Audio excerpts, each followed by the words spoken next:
On va parler économie. Non, ne partez pas, on va parler économie et jeux vidéo. Et comme mes connaissances dans ces deux domaines sont très limitées, j'ai fait appel à l'équipe de Stupid Economics. Donc je suis avec Marina, qui écrit les épisodes et que vous avez pu voir dans les lives si vous êtes habitué de la chaîne Stupid Eco. Et on va voir comment un jeu vidéo peut créer un capitalisme total et irréfréné. Bienvenue dans Avis de recherche. David M. Higgins est éditeur pour le Los Angeles Review of Books et enseigne au Inver Hills Community College dans le Minnesota. Ses domaines de recherche sont la littérature et la culture américaine au XXe siècle et notamment la science-fiction. Donc rien à voir avec l'économie, mais j'y viens. Dans son article Rêve d'accumulation, l'économie dans les jeux vidéo de science-fiction, l'auteur s'intéresse en particulier au MMORPG. Ça s'appelle comme ça, je suis désolé. Mais ça s'écrit comment? Ça s'écrit MMMPORPG. Ah oui. Voilà. Bon, bah, il vaut mieux le voir écrit. C'est-à-dire des jeux vidéo en ligne massivement multijoueurs. Et il montre comment ces jeux vidéo aboutissent à une forme ultime et sans contrainte de capitalisme, grâce notamment au principe d'obsolescence programmée et de destruction créatrice. Tu joues? Ouais, plus ou moins. Je cherche son vaisseau.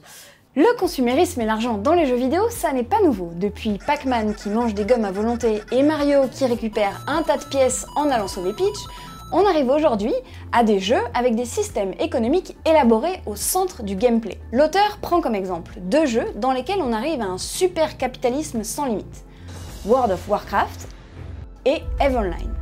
Ces deux univers, à leur manière, arrivent au même résultat, une demande inépuisable qui rend le jeu toujours plus attractif et pousse sans arrêt le joueur à se mettre en quête d'un nouvel objet. Commençons par World of Warcraft. Dans ce jeu, il existe le principe d'objet bind on pickup, littéralement lié quand ramassé. Et ça n'a rien de sexuel. Ce sont des objets, souvent le résultat d'une quête par exemple, qui, une fois obtenus par un joueur, n'appartiennent qu'à lui. Il ne peut ni les échanger, ni les vendre à un autre joueur. Souvent, ce sont des équipements correspondant à un niveau qui ne peuvent être utilisés que par un personnage d'au moins ce niveau. Donc par exemple, un joueur du niveau 20 aura un fort avantage à utiliser une épée Bind on Pickup niveau 20.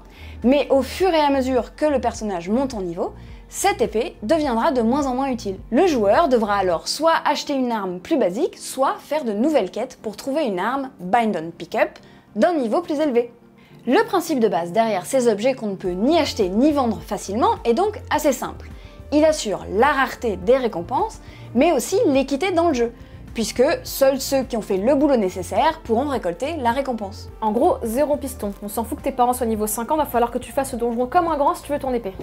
Ce système est bien pratique et il est essentiel pour rendre le jeu inépuisable. Les développeurs s'assurent ainsi qu'il y ait toujours un objet plus fastidieux, mais plus intéressant à gagner. L'auteur compare ainsi ce système à l'obsolescence programmée, puisqu'à partir du moment où on a un nouvel équipement, il sera inévitablement abandonné dans un futur plus ou moins proche, au profit d'un équipement plus puissant.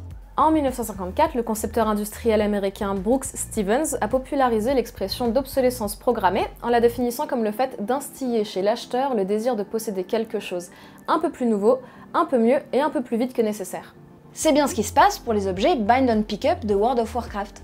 Ils sont rendus obsolètes pour stimuler artificiellement une demande à laquelle le jeu peut répondre entièrement. Dans l'article, l'auteur fait justement le parallèle avec ce qui s'est produit dans les années 20, lorsqu'aux États-Unis, la plupart des familles avaient déjà toute une voiture et que la demande a commencé à baisser. General Motors a alors eu la très bonne idée de changer chaque année les caractéristiques de ces modèles de voitures, pour ainsi toujours donner envie aux consommateurs d'avoir le dernier modèle disponible. Oui, j'ai déjà une voiture, mais bon, en même temps, j'ai pas les sièges chauffants. Je fais vachement bien le consommateur de voiture. Ouais, j'ai cru. Toujours dans World of Warcraft, l'auteur s'attache aux objets Bind on Equip. Ces objets-là sont liés aux personnages, non pas quand il les ramasse, mais à partir du moment où il les utilise. Dès qu'ils sont sur le personnage, ils perdent toute valeur marchande et ne peuvent plus être ni vendus ni échangés. Ça existe presque dans le monde réel, avec les voitures par exemple. Essayer une voiture en magasin ne fera pas baisser son prix, mais par contre, une fois qu'on achète la voiture et qu'on sort du magasin, sa valeur elle chute automatiquement, sans forcément de raison. À part le fait que ça devient une voiture d'occasion et plus une voiture neuve. Mais au moins dans le monde réel, vous pouvez toujours revendre votre voiture dans un marché d'occasion. Dans World of Warcraft, impossible. Ah, tu l'as utilisé? Ça vaut 0, désolé. Voilà donc un bon moyen de prolonger la logique d'obsolescence programmée. Un objet utilisé ne peut qu'être abandonné ou détruit, pas de seconde vie. L'auteur montre ainsi qu'avec ses objets Bind on Pickup et Bind on Equip, le jeu World of Warcraft met en place un monde avec une consommation encouragée et sans fin. Oh putain, je me fais attaquer. Mais dans d'autres jeux, notamment EVE Online, l'auteur montre que le modèle économique est très différent. Avant de rentrer dans les détails, en 2 mots, EVE Online, c'est quoi? C'est ce à quoi joue Marina depuis tout à l'heure. En fait, EVE Online n'est pas comme la plupart des jeux où l'histoire est définie par des quêtes et des scénarios. Ici, ce sont les buts économiques des joueurs qui créent la narration. C'est un jeu où tout est permis. Les joueurs peuvent accumuler des ressources, faire des transactions, super, mais ils peuvent aussi voler les objets des autres ou même les détruire, ce qui est moins sympa. Et dans le jeu, les prix sont fixés uniquement par l'offre et la demande. Il n'y a aucune intervention de l'État, ni pour aider, ni pour réguler. Donc pas de loi qui interdit de voler des trucs, mais pas d'APL non plus. Dans son article, l'auteur raconte comment sont apparus dans EVE Online des épisodes de guerre économique, d'espionnage industriel, de scandales bancaires et d'arnaques à base de pyramides de Ponzi. Une pyramide de Ponzi, en gros, c'est une arnaque où quelqu'un propose un investissement super rentable. Genre, si tu mets 10 €, tu recevras 100 €, incroyable. Mais en fait, ton argent n'est pas du tout investi. Pour te donner ces 100 €, cette personne va utiliser l'argent des prochaines personnes qui investiront. Donc ça marche bien tant qu'il y a des nouvelles personnes qui investissent, sinon ça tombe à l'eau, l'arnaque est dévoilée et les gens perdent leur argent. Toutes ces choses-là sont permises et font entièrement partie de l'expérience de jeu. Dans EVE Online, le principe de Bind on Pickup ou Bind on Equip n'existe pas. Selon l'auteur, on a plutôt une destruction créatrice. Destruction parce que le risque qu'on nous détruise ou qu'on nous vole des objets est tellement grand qu'on n'est vraiment pas sûr de pouvoir garder nos objets pour toujours. Et créatrice parce que justement, cette destruction crée une demande très élevée. Et l'évolution du jeu est même suivie par des économistes.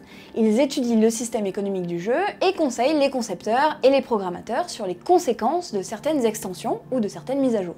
En bref, c'est comme un laboratoire économique virtuel dans lequel il est possible d'étudier un monde sans État et sans régulation, c'est-à-dire un libre marché radical. Il y a même des rapports économiques qui sortent régulièrement pour analyser les différents indicateurs, pour vous dire l'ampleur de l'univers créé par ce jeu. Bah alors ? J'arrivais un peu brusquement, je crois. Dans cet article, l'auteur nous montre donc comment, dans certains MMO fantastiques ou de science-fiction, il est possible de créer un capitalisme total qui n'est pas freiné par les institutions ou les régulations du monde réel. Même si ces deux systèmes de jeu sont très différents, ils utilisent une forme d'obsolescence des objets, soit due à une régulation sur l'utilisation, dans World of Warcraft, soit due au risque de perte dans EVE Online.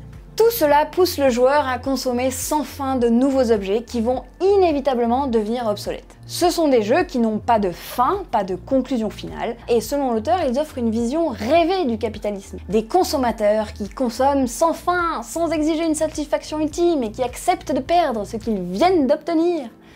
Super! L'auteur précise aussi que, contrairement aux récits littéraires de science-fiction, où souvent le capitalisme est exagéré dans le but d'interroger sur les limites et les dérives de nos sociétés, les jeux de science-fiction, eux, ont pour but de créer un monde de loisirs en ignorant les contraintes du monde réel. Les joueurs acceptent donc sans rechigner l'obsolescence programmée, la destruction inévitable d'objets et les règles de propriété très strictes qui poussent à l'accumulation, à la production et la consommation, car toutes ces mécaniques font partie intégrante du divertissement. Voilà, que vous soyez familier ou non avec ce type de jeu, je vous conseille la lecture de cet article qui se trouve en description. Vous ne vous ennuierez pas parce que c'est aussi un recueil d'anecdotes hallucinantes sur ce qui se passe dans le jeu EVE Online. N'oubliez pas de suivre Avide de Recherche sur Twitter, Facebook et aussi suivre l'Instagram de Mondes Sociaux. Et pour apprendre plein de trucs en économie, allez faire un tour sur la chaîne de Stupid Economics.